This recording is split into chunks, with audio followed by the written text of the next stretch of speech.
this sense in your life, in your daily routine. So if you want to know what is selling, what are you selling? Are you selling a product? Are you selling a service? Or you're selling an idea? How much of what you're selling do you have foreknowledge of?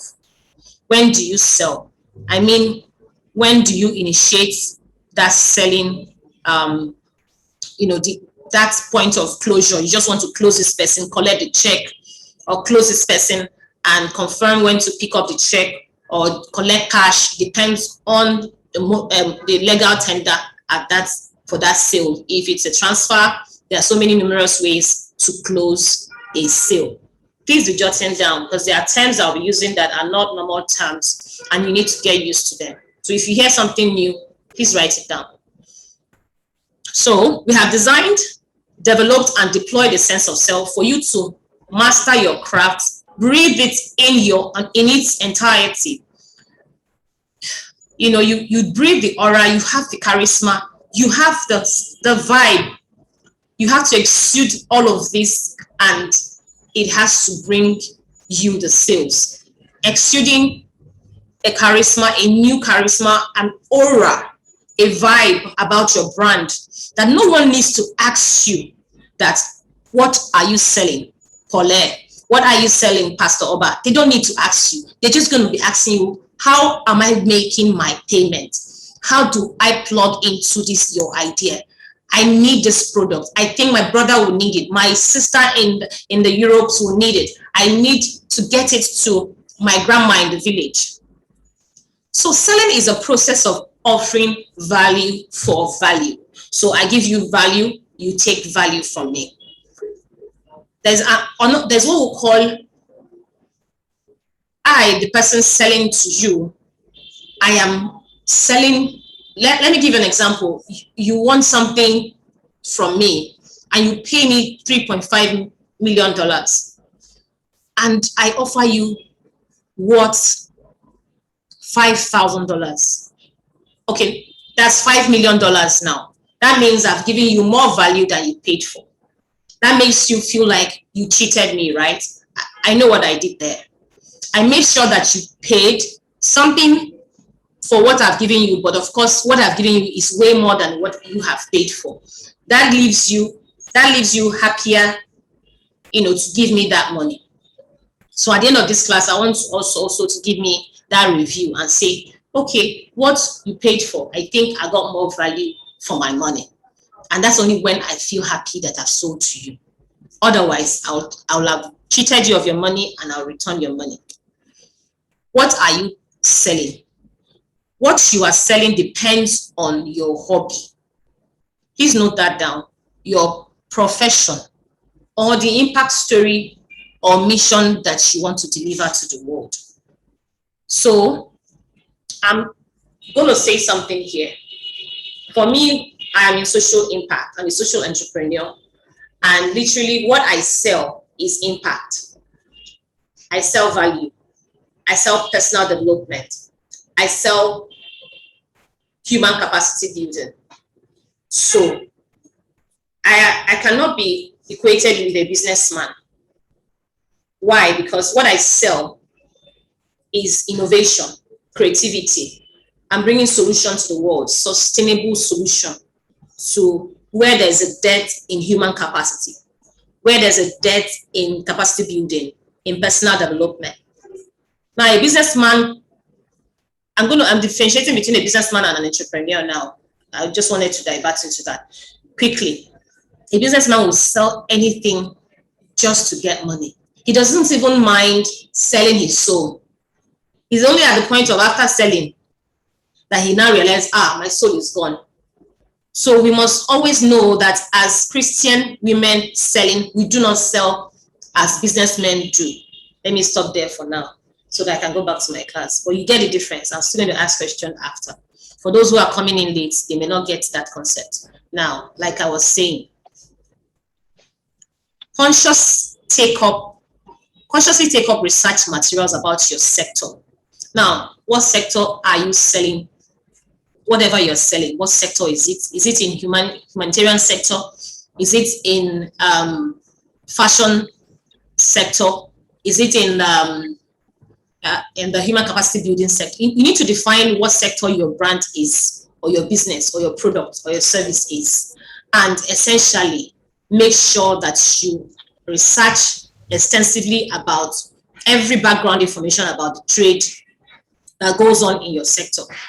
Make sure that you have conversations in your circle about things going on in your sector. Gain authority as time is going in your sector to drive conversations about what you do, about those who are actually also doing amazing stuff. And then eventually you begin to influence the market. You begin to, in fact, there won't be any decision that will be made if you don't show up. Next, okay. Sales strategy. Sales strategy, we have a few highlights about sales strategy.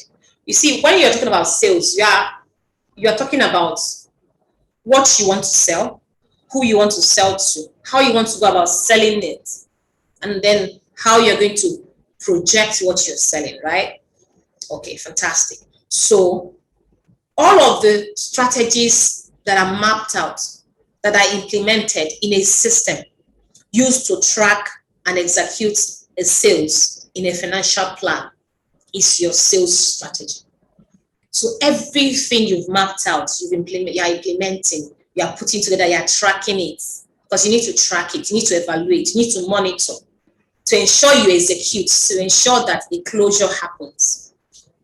I'll tell you very essentially, remind me if I don't remember, why we need to close, why we must close, in fact, on a daily basis. So sales pitch, like what is pitching, like Satika has asked, is all the speaking, all the grammar, all the speeches designed purposely to fast track dialogue and offer a value proposition to prompt a buying decision.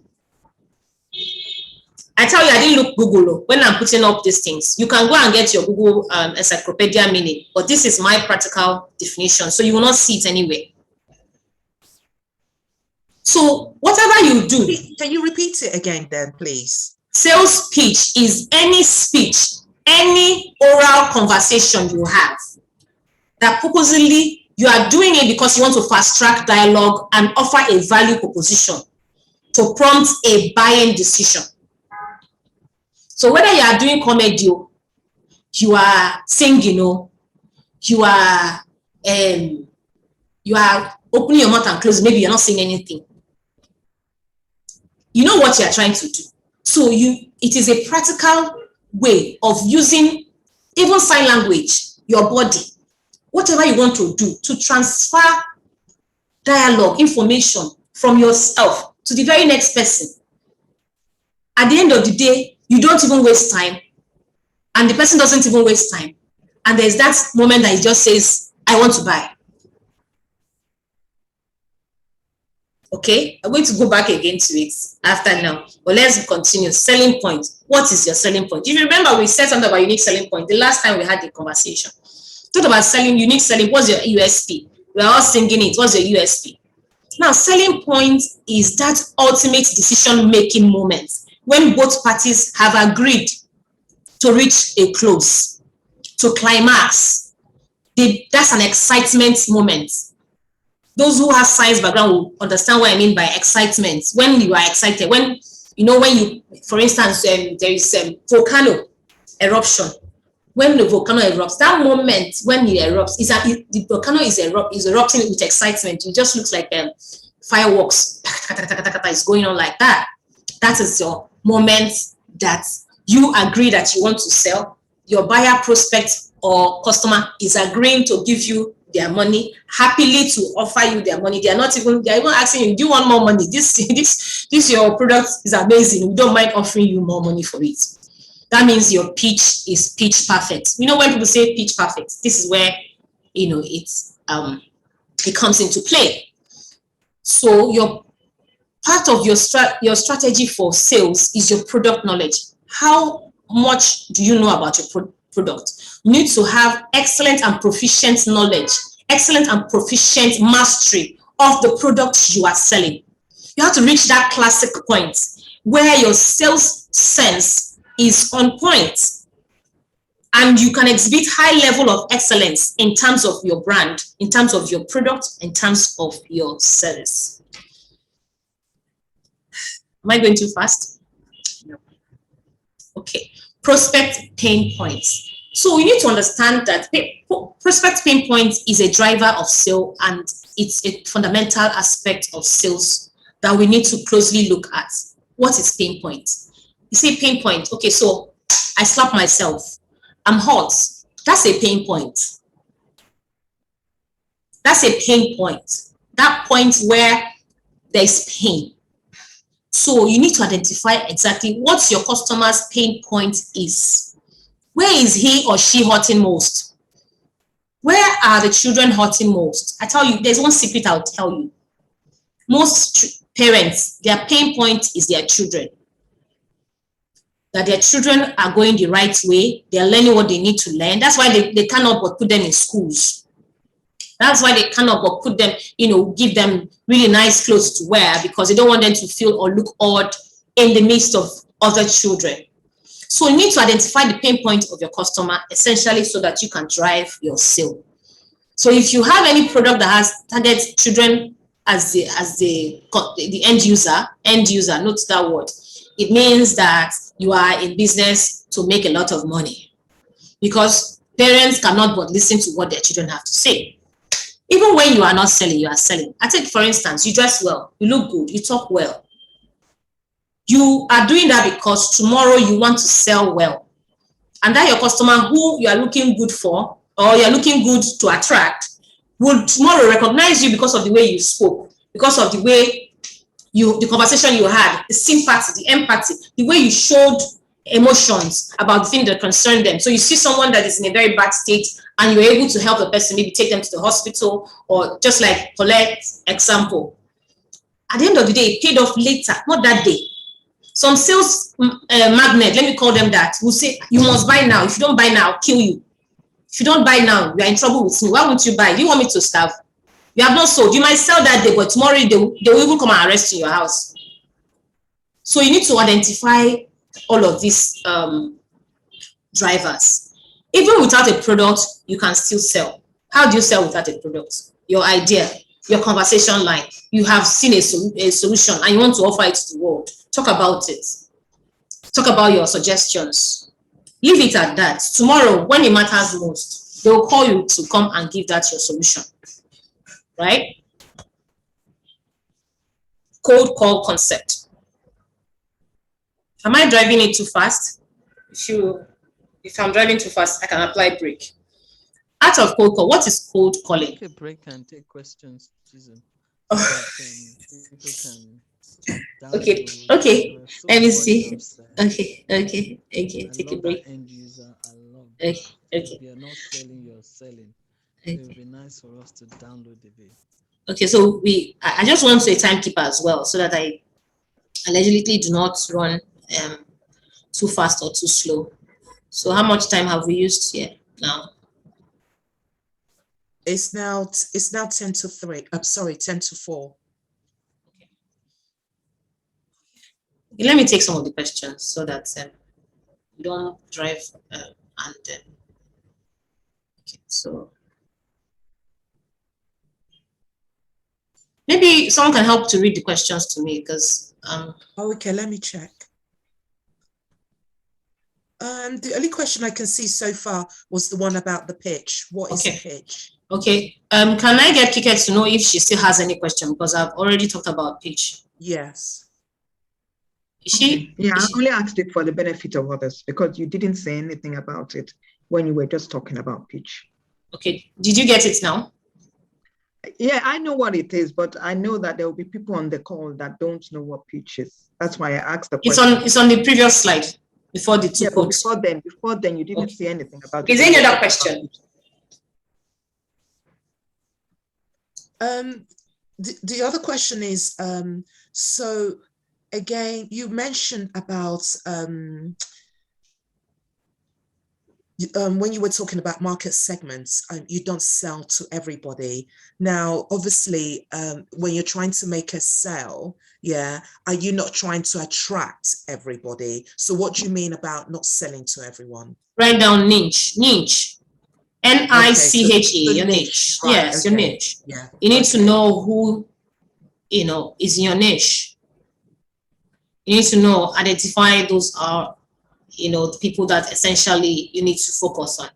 There are how many billions of people in the world? So you don't want to, waste a lot of time talking to everybody. So you want to essentially make sure that you are hitting your sales target. Your sales target is very important. You can be talking to everybody and talking to nobody. But if you know who is in your market segment and who essentially needs what you're offering, you can't solve everybody's problem. Like I told you, that selling is all about you providing a solution that is targeting a certain people. Right? Okay, so for instance, Chisom, if you are a public speaker, yeah, obviously as a public speaker, you're telling your story to everybody. Does that mean that even as a public speaker, you should have a niche? Is that what you're saying? You have a niche. Okay. Because you have a medium of telling your story. At time, I'm talking to you now through Zoom call. How many people can reach me here? Just 11 people. Why? Because they are the ones that can pay for the service the way I want it. They are the ones that have internet right now. They are the ones that would comfortably sit down and understand what I'm saying, intercept the information, and utilize it at that moment. So you can't possibly be speaking to everybody at every time. Yeah. So if I deliver the message, you will now know how to intercept the message, utilize the message, and maximize the use of it. And then you also, as a public speaker, can now reach another audience who I may not be able to reach at that moment. Sure. So you can legitimately not be able to talk or serve everybody at the same time. Even Jesus Christ tried it. How many people were he able to reach? We still have Muslims. In Nigeria now, we know what we are struggling with. So that's a typical example. I just want to give just another example. So like, for instance, Minister Kike and Pastor Obie, they run a course on inner healing. So again, are we saying that, I mean, the example you gave is fantastic. So are you saying basically is only those who obviously are interested in inner healing, have access, have the finance, those are the people that you reach out to, basically? Are you asking a question? Yes, I was asking the question, yeah. Okay, so Jesus came to the world to give us good news.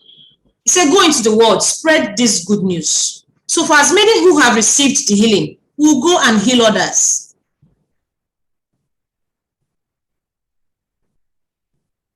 She can't legitimately heal everybody at the same time. So how would they increase, obviously we're talking about cells, so how would they increase their cells, for instance? So we are talking about one person now. We are in this call, a lot of people are in this call, and I've told you that we are not many here, but I believe that there's a ripple that has dropped today. You drop one drop of water, there's a ripple that takes place. That ripple touches every other part of that stream, of that sea, of that ocean, eventually, at their own time, at a ordained time. The concepts I'm teaching now, I learned it passively for many years. And I didn't know who to talk to about it. And I was selling. Sometimes I won't sell. Sometimes I will sell. And I say, there has to be another way. And now, look at what has happened. You are listening to me now. You are developing your sense of self. And invariably, you will sell, you will teach. So I see a sense of urgency in what Pastor Obie is doing, right? But you say, go into the world, preach the gospel, and make disciples of all men. baptize them in the name of the Father, the Son, and the Holy Spirit, so they can be able to bear me witness and spread the good news. They will begin to have the gifts of the Holy Spirit, and they begin to, it will cause them to bring in miracles and heal the sick and raise the dead.